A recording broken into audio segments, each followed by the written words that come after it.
नमस्कार मित्रांनो. तर गेल्या लेक्चरमध्ये आपण बघितलं जावा आपण का शिकायला हवी. तर जावा ही एक ऑब्जेक्ट ओरिएंटेड प्रोग्रामिंग आहे.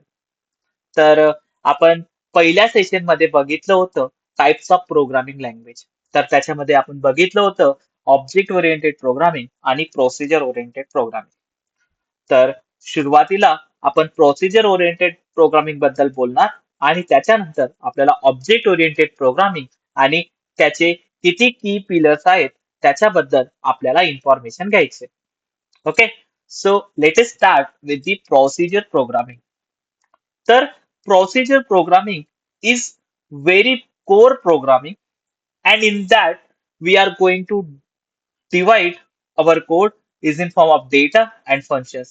म्हणजे तुमचा जो डेटा आहे आणि तुमचे जे फंक्शन्स आहेत ते सर्वच्या सर्व वेगवेगळे आहेत. तुमचे जी रियुजेबिलिटी आहे तुमच्या कोडची ती खूप लिमिटेड आहे. कोड हा फंक्शन्स आणि प्रोसिजर्स मध्ये डिवाइड केला असतो. म्हणजे तुमचा कोड हा स्टार्ट पासून चालू होणार, टॉप पासून चालू होणार आणि तो एंडला शेवटी क्लोज होणार. त्यालाच आपण म्हणतो टॉप डाउन अप्रोच. तर याच्यामध्ये तुमचा जो डेटा असतो आणि तुमचे जे फंक्शन्स असतात हे स्पेसिफिक टास्क परफॉर्म करतात. ठीक आहे. तर प्रोसिजर ओरिएंटेड मधलं डिसएडव्हान्टेज एवढंच की तुमचा डेटा हा सेंट्रिक नसतो. तर याच्यासाठी आपल्याकडे दुसरा प्रोग्रामिंग टाईप आहे, पॅराडाइम आहे, त्यालाच म्हणतो आपण ऑब्जेक्ट ओरिएंटेड प्रोग्रामिंग. तर ऑब्जेक्ट ओरिएंटेड प्रोग्रामिंग मध्ये जसं आपण बघितलं तर आपण आपली पहिले एक ब्ल्यूप्रिंट बनवतो आणि ब्ल्यूप्रिंट बनवल्यानंतर आपण रिअल वर्ल्ड मध्ये त्या ब्ल्यूप्रिंटचा यूज करून आपण त्याची कामं करतो. ओके, तर ऑब्जेक्ट ओरिएंटेड प्रोग्रामिंग मध्ये तुम्ही तुमच्या कोडची रियुजेबिलिटी पण करू शकतात आणि तुमचा जो कोड असेल हा बॉटम पासून चालू होईल. म्हणूनच आपण त्याला म्हणतो bottom up approach programming.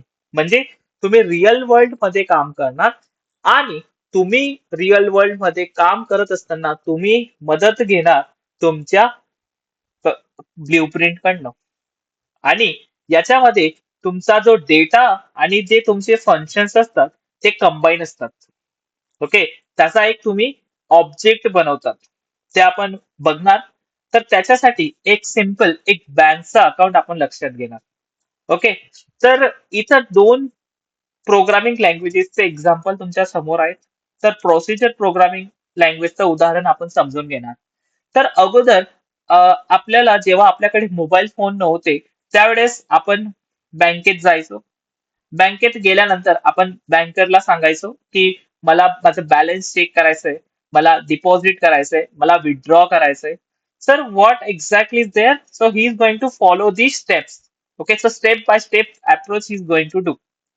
Okay, now आता याच्यात काय होणार माहिती का, तर प्रत्येक ठिकाणी प्रत्येकसाठी तुमची आयडी वेगवेगळी असते. Bank ID is different different. Okay, so data is not centric here. Okay, तर आपल्याकडे ऍक्सेस नाहीये डायरेक्टली ते डेटा ऍक्सेस करण्यासाठी. पण जर तुम्ही दुसरं उदाहरण बघितलं ऑब्जेक्ट ओरिएंटेड प्रोग्रामिंग, तर ऑब्जेक्ट ओरिएंटेड प्रोग्रामिंग मध्ये आता तुमचं जे अकाउंट आहे हे तुमच्याकडे आहे आणि तुम्ही डायरेक्टली ऍक्सेस करू शकता तुमचं डिपॉझिट, तुमचं withdraw instead of the banker. Okay, so this is all about object oriented programming and the procedure oriented programming. ठीक आहे. तर आता आपण ऑब्जेक्ट ओरिएंटेड प्रोग्रामिंगचे की पिलर्स पाहू. तर त्याच्यातलं पहिलं की पिलर आहे ते म्हणजे इनकॅप्सुलेशन. ओके, तर इनकॅप्सुलेशन हा खूप इम्पॉर्टंट की फीचर आहे ऑब्जेक्ट ओरिएंटेड प्रोग्रामिंगचा. तर याच्यामध्ये काय केलं असतं माहिती का, तर याच्यामध्ये तुमचा जो डेटा असतो आणि तुमचे जे फंक्शन्स असतात यांना बाइंड केलं असतं आणि जेव्हा तुम्हाला तुमचा डेटा ऍक्सेस करायचा आहे, जेव्हा तुम्हाला तुमचं बँक अकाउंट बघायचंय, बँकमध्ये किती पैसे आहेत किंवा तुम्हाला बँक मधून काही डिपॉझिट करायचंय, तर तुम्ही फक्त त्या फंक्शन्सला कॉल करू शकतात. तुम्ही ऍक्च्युअल त्या डेटाला ऍक्सेस नाही करू शकत. तुम्ही फक्त त्या फंक्शन्सला कॉल करू शकतात. म्हणून इनकॅप्सुलेशनला आपण काय म्हणतो माहिती का, तर इनकॅप्सुलेशनला आपण म्हणतो प्रोटेक्टिंग डेटा. ओके, तो डेटाला प्रोटेक्ट करून ठेवतो आणि त्याला रॅप करून ठेवतो. तर इनकॅप्सुलेशनचं जर दुसरं एक्झाम्पल सांगायला झालं तर तुमचं कॅप्सूल, मेडिसिनचं कॅप्सूल. तर त्याच्यामध्ये काय असतात माहिती का? तर दोन वेगवेगळे इन्ग्रेडियंट त्यांना त्यात कंबाईन करतात आणि त्याला सिंगल प्रॉडक्ट मध्ये बनवतात. तर तेच एक एक्झाम्पल अजून तुमचं झालं इनकॅप्सुलेशनचं. तर इथं बघा, तर हा हा व्यक्ती डायरेक्टली बॅलन्सला ऍक्सेस करू नाही शकत आहे. त्याला जर जायचं असेल तर तो त्या डिपॉझिट मेथड थ्रू जाईल. दिस इज नोन ॲज इनकॅप्सुलेशन. नेक्स्ट की प्रिन्सिपल आहे ते म्हणजे पॉलिमॉर्फिझम. तर पॉलिमॉर्फिझम हा खूप इम्पॉर्टंट की कॉन्सेप्ट आहे ऑब्जेक्ट ओरिएंटेड प्रोग्रामिंगचा. तर याच्यामध्ये काय होतं माहिती का? फॉर एक्झाम्पल मी स्वतःचं उदाहरण ठेवतो.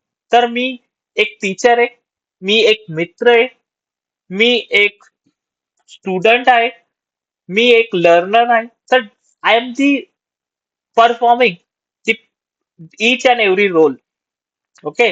तर पॉलिमॉर्फिझम म्हणजेच काय माहिती का? तर एका व्यक्तीचे दुसरे मल्टिपल फॉर्म, एकाचे multiple form, this is known as polymorphism. जसं की एक बँक अकाउंट आहे, त्याच्यामध्ये आपल्याकडे डिफरंट डिफरंट मेथड्स आहेत, like withdraw, deposit, interest. So एक बँक अकाउंट हे वेगवेगळ्या पद्धतीने काम करत असतं, जसं की विथड्रॉ, deposit, interest. So this is all about polymorphism. So polymorphism म्हणजे काय माहिती का? So same thing behaving differently. So we have compile time polymorphism, we have runtime polymorphism. तर इथं एक एक्झाम्पल सांगितलं, a person can be a teacher or a parent and a friend depending on the context, which context we are asking him. Okay, so this is all about polymorphism. A one method name have a multiple behaviors. This is known as polymorphism. I hope I'm clear with the polymorphism to all of you. Next की principal आहे ते म्हणजे inheritance. Okay. तर inheritance शिकण्यासाठी तुम्हाला तुमचं biology आठवावं लागेल. तर बायोलॉजी मध्ये आपण शिकलोय की पॅरेंटच्या प्रॉपर्टीज ह्या बाय डिफॉल्ट त्याच्या चाइल्ड मध्ये येतात. तर सेम थिंग आपण कोडिंग मध्ये पण करू शकतो. तर कोडिंग मध्ये आपल्याला त्याच्यासाठी यूज करावा लागतो इनहेरिटन्सचा कॉन्सेप्ट. तर ह्या उदाहरणामध्ये बघा, तर ही एक व्यक्ती आहे, पॅरेंट व्यक्ती आहे, तिचे दोन चाइल्ड आहेत. तर शी इज पास्ट अवे, ती मृत पावली. तर याच्यात तिच्या अकाउंटला दोन अकाउंट लिंक होते. ओके. तिच्या चाइल्डचे ते अकाउंट लिंक होते. तर बाय डिफॉल्ट त्याच्यातले पैसे हे बाय डिफॉल्ट त्यांच्या अकाउंट्स मध्ये आलेत आणि ते त्यांना ऍक्सेस करू शकतात. ठीक आहे. तर हे असं हे हे उदाहरण आहे the interface, the inheritance. Okay.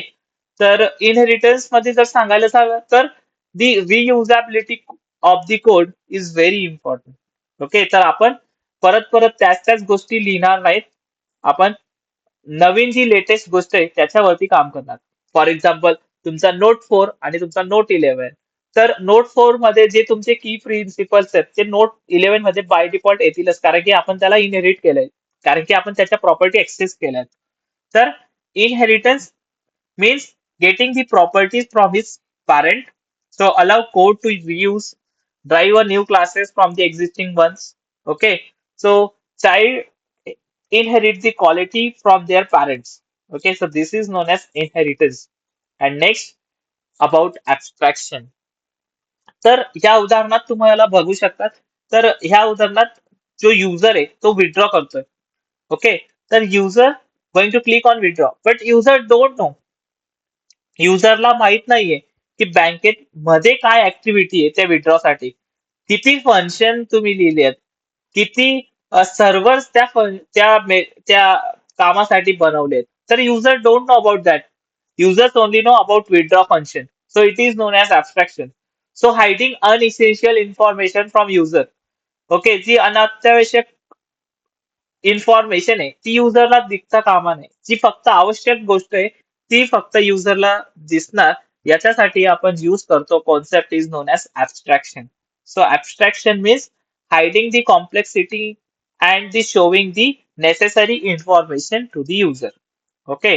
So जर बघायला गेलात तर कारचं उदाहरण, तर कारच्या उदाहरणामध्ये तुम्हाला फक्त कार ड्राईव्ह करायची. ओके. तुम्हाला या गोष्टीची you don't need to be think that ki how is the engine, okay, which engine, what is the accelerator, brakes. Okay. तर यालाच तुम्ही म्हणतात abstraction. Focus on the what an object does, not the does it. तर याच्यासाठी आपण abstract classes आणि interfaces ते आपण आपल्या प्रोग्रामिंग मध्ये इम्प्लिमेंट करणार. ठीक आहे. तर आय होप तुम्हाला हे की प्रिन्सिपल्स कळाले असतील. आता आपण नेक्स्ट क्लास पासून आपण जावा म्हणजे काय याला स्टार्ट करणार. आपण जावाचं इन्स्टॉलेशन बघू. तर सुरुवातीला आपल्याला थेरॉटिकल खूप बघायचंय, पण जेव्हा आपण प्रॅक्टिकल करणार त्यावेळेस मग तुम्हाला मी माझी लॅपटॉपची स्क्रीन वगैरे शेअर करणार. Okay. Thank you. Thank you for joining the session everyone.